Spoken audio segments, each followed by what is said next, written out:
लंबी यात्रा करनी पड़ी है, आजादी की यात्रा। इस यात्रा में हजारों लाखों लोगों ने अपनी जान की कुर्बानी दी। 1919 जलियांवाला बाग। आज हमारे बैसाखी का दिन है, लेकिन पूरा पंजाब बैसाखी नहीं मनाएगा। हम सब बैसाखी नहीं मनाएंगे।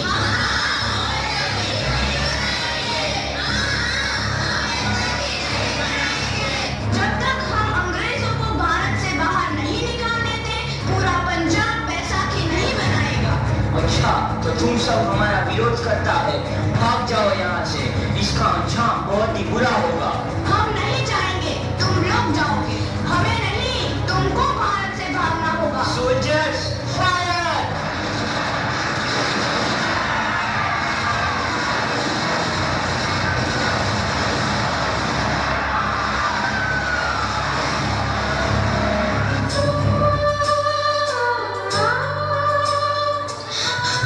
ये जमीन हमारी, ये धरती हमारी, ये खेत हमारे। अभी थोड़ी देर पहले हमारी ये फसलें लहरा रही थी, पर इन अंग्रेजों ने हमारी फसलें बर्बाद कर दी। इन अंग्रेजों ने एक ही झटके में इन सब फसलों को काट दिया। अंग्रेजों, तुम्हारे इस अत्याचार से हम डरेंगे नहीं। इस अत्याचार का बदला लेकर रहेंगे। हम आजादी लेकर रहेंगे। जलियांवाला बाग हर हिंदुस्तानी की आंख नम कर गया। इस कांड में कितने मासूमों की आहुति चढ़ गई। इतनी हैवानियत से इंसानियत कत्ल कर दी गई। जलियांवाला बाग के हत्याकांड ने आजादी की आग में घी देने का काम किया। मासूम औरतों, बच्चों की दर्द भरी चीखें और सिसकियां इनकलाब का गूंज बनकर उभरी। लाला लाजपत राय, भगत सिंह, राजगुरु, सुखदेव सरीखे क्रांतिकारियों ने भारत की इस जमीन से विदेशी दरिंदों को निकाल फेंकने के मंसूबे मजबूत कर लिए। 8 अप्रैल 1929 लाला लाजपत राय के नेतृत्व में साइमन कमीशन के खिलाफ एक भारी जुलूस निकाला गया। Simon commission, Simon commission, Simon commission, Simon commission, Simon commission, Simon commission, Simon commission, Simon commission, Simon commission. बेवकूफ इंडियंस, तुमको हमारी बात समझ में नहीं आती। Stop this. साइमन कमीशन नहीं मानता। I said stop this. लाला जी, आप आगे बढ़ो, हम आपके साथ हैं। लाला जी, संघर्ष करो, हम आपके साथ हैं। लाला जी, संघर्ष करो, हम आपके साथ हैं। लाठीचार्ज करो।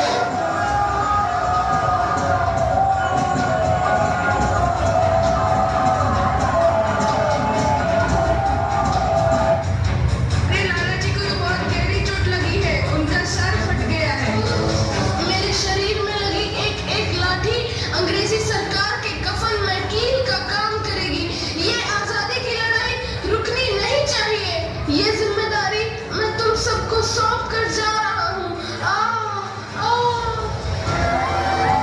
लाला लाजपत राय की दर्दनाक मौत के बाद भगत सिंह, सुखदेव, राजगुरु वतन के इन मतवालों के खून में ऐसा उबाल आया जिसका सामना करना अंग्रेजी सरकार के लिए मुश्किल हो गया। अंग्रेजों को करारा जवाब देने के लिए स्कॉट और सैंडर्स को मारने की रूपरेखा रची गई।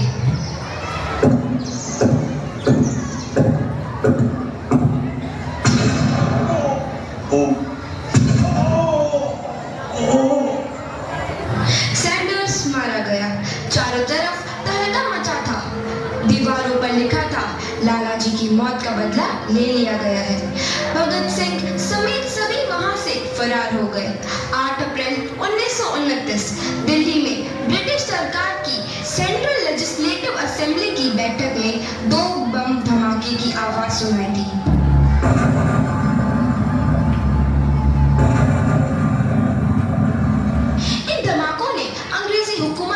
हिलाकर रख दिया। इस घटना को अंजाम देने वाले भगत सिंह, राजगुरु और सुखदेव ने अपने आप को अंग्रेजों के हवाले कर दिया। 1930 को अदालत फैसला सुनाया।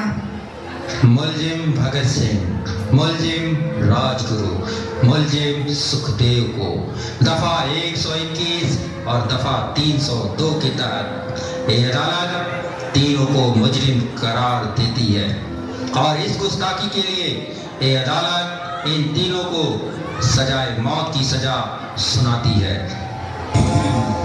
सरफरोशी की तमन्ना अब हमारे दिल में है, देखना है जोर कितना बाजुए कातिल में है।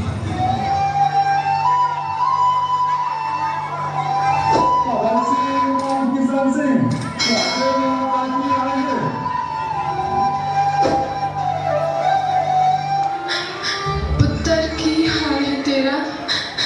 मैं चंगा हूँ माँ, फिक्र करने की कोई गल नहीं। पुत्र, मेरा दिल तेरी तरह पत्थर दिल नहीं होगा।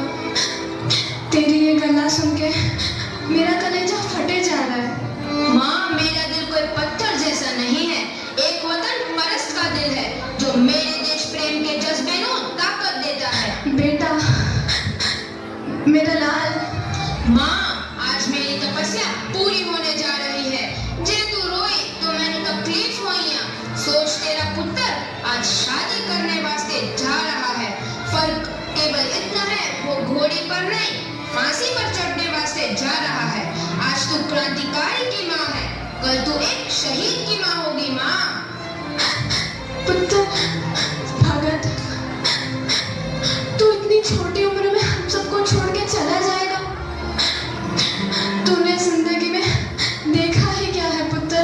मैंने अपनी माँ देखी है जिसने मुझे एक ही बात बताई है कि बेटे, अपने देश के लिए एक बार मरना 100 बार जन्म लेने के बराबर होता है। अच्छा माँ, अब आशीर्वाद दे, आखिरी बार विदाई लेने का समय आ गया है। भगत, मेरे लाल,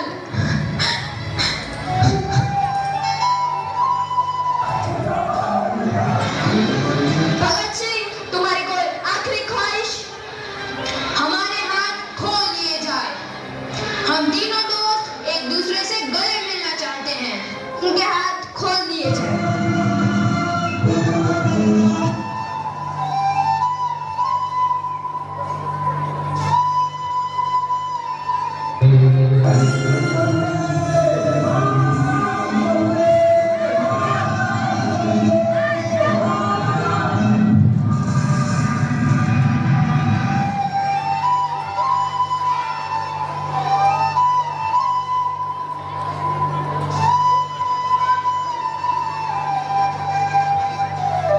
देश के हर एक नौजवान के मन में आजादी की नई उमंग हिलोरे लेने लगी।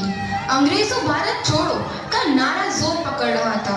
सबने एक आजाद भारत का सपना देखना आरंभ कर दिया था। हर कोई अपने अपने ढंग से इस महायज्ञ में अपनी आहुति दे रहा था।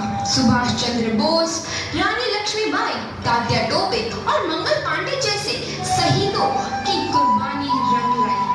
15 अगस्त 1947 को भारत आजाद हुआ।